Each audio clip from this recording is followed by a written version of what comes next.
Hello दोस्तों, नमस्कार। Bihar news channel में आपका स्वागत है। बिहार की हर छोटी बड़ी खबरों को आप तक पहुंचाता हूं, इसलिए चैनल को सब्सक्राइब करके रखिए। बिहार में इस साल 18 लाख से ज़्यादा लोगों को रोजगार देने का प्लान। बिहार सरकार ने इस साल 18 लाख से ज़्यादा नौकरियां देने का प्लान तैयार कर लिया है। इसके तहत श्रम संसाधन विभाग और शिक्षा विभाग समेत कुल अन्य अहम विभागों में नौकरी हासिल करने का मौका मिलेगा। बिहार में नौकरी की तलाश कर रहे लोगों के लिए अच्छी खबर है। राज्य की सम्राट चौधरी सरकार ने इस साल 18 लाख से ज़्यादा रोजगार देने का प्लान बनाया है। बता दें कि बिहार में रोजगार एक बड़ा मुद्दा रहा है और विपक्ष के नेता इस मुद्दे को लेकर अक्सर सरकार को घेरते रहते हैं। हालांकि सरकार ने पहले भी कहा था कि अगले 5 साल में 1 करोड़ लोगों को रोजगार देने का टारगेट बनाया जा चुका है। इसी के तहत अलग अलग विभागों में रोजगार उपलब्ध कराए जाएंगे। दरअसल अगले 5 वर्षों में 1 करोड़ लोगों को रोजी रोजगार देने के लिए अब बिहार सरकार ने वर्षवार लक्ष्य तय कर लिया है।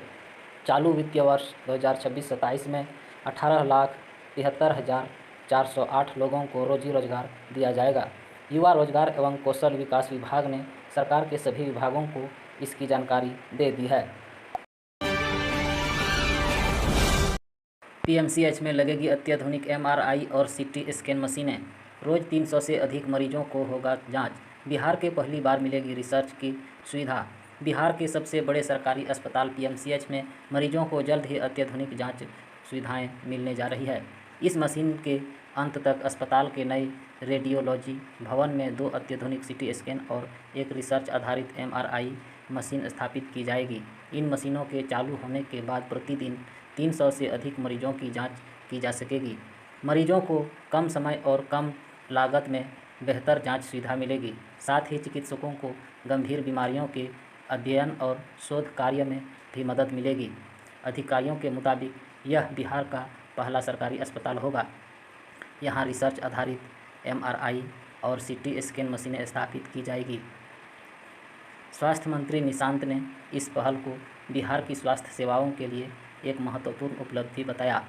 उन्होंने कहा कि राज्य सरकार सरकारी अस्पतालों में आधुनिक स्वास्थ्य सुविधाओं का लगातार विस्तार कर रही है। इन मशीनों से मरीजों को जांच के लिए लंबा इंतजार नहीं करना पड़ेगा और कम खर्च में बेहतर सुविधा राज्य के भीतर ही मिलेगी। मंत्री ने आगे कहा कि सरकार की प्राथमिकता है कि इलाज और जांच के लिए मरीजों को दूसरे राज्यों में न जाना पड़े। इसी उद्देश्य से सरकारी अस्पताल में आधुनिक तकनीक और विश्वस्तरीय चिकित्सा सुविधा उपलब्ध कराई जा रही है। पंचायत सरकार भवन में बनेगा मिनी सचिवालय। मंत्री दीपक प्रकाश बोले, जल्द मिलेगी आधार और पोस्ट ऑफिस की सुविधा। नालंदा में बिहार सरकार के पंचायती राज मंत्री दीपक प्रकाश ने जिले में चल रही विकास योजनाओं का विस्तृत ब्यौरा पेश किया है।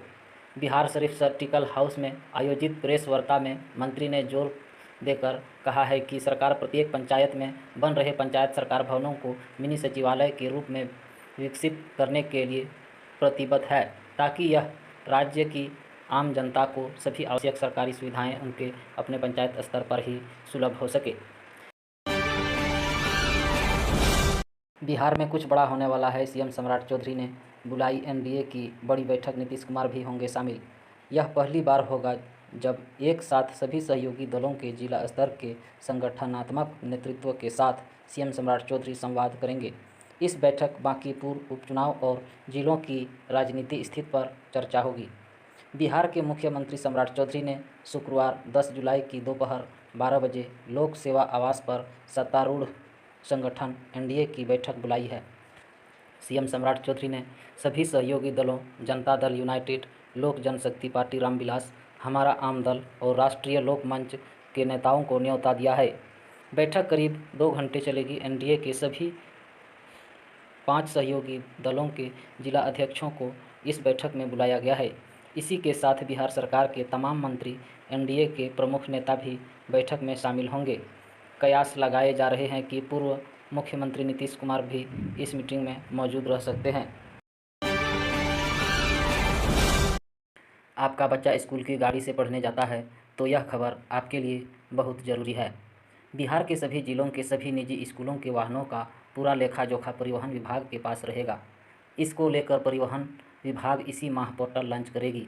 विभाग के सचिव राजकुमार ने बताया कि पोर्टल पर सभी स्कूल अपना पंजीयन करेंगे। इसके साथ ही अपने स्कूल के सभी वाहनों और उसके चालकों का पूर्ण विवरणी पोर्टल पर दर्ज करेंगे। स्कूली बच्चों की सुरक्षा को लेकर राज्य सरकार ने यह पहल की है। इससे वाहनों की ऑनलाइन निगरानी भी हो सकेगी। बच्चों के साथ स्कूल वैन में अपराध की घटनाएं भी इससे थमेगी।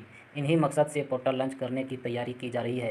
राज्य के सभी जिलों के ट्रैफिक एसपी और डीटीओ जिला परिवहन पदाधिकारी की देखरेख में ये सभी कार्य पूरे किए जाएंगे। पोर्टल के लॉन्च होने के साथ ही इससे संबंधित दिशा निर्देश जिलों को भी भेजा जाएगा। इसके बाद जिलों के माध्यम से संबंधित स्कूलों को सबकी सूचना दी जाएगी। किन स्कूलों में कौन कौन से वाहन बच्चों को घर से लाने और ले जाने के लिए चलते हैं, इसका पूरा ब्यौरा पोर्टल पर रहेगा। कई जिलों में जर्जर और खबर वाहनों में बच्चों को ले जाने और हादसों की खबरें आने के बाद सरकार ने यह कदम उठाया है।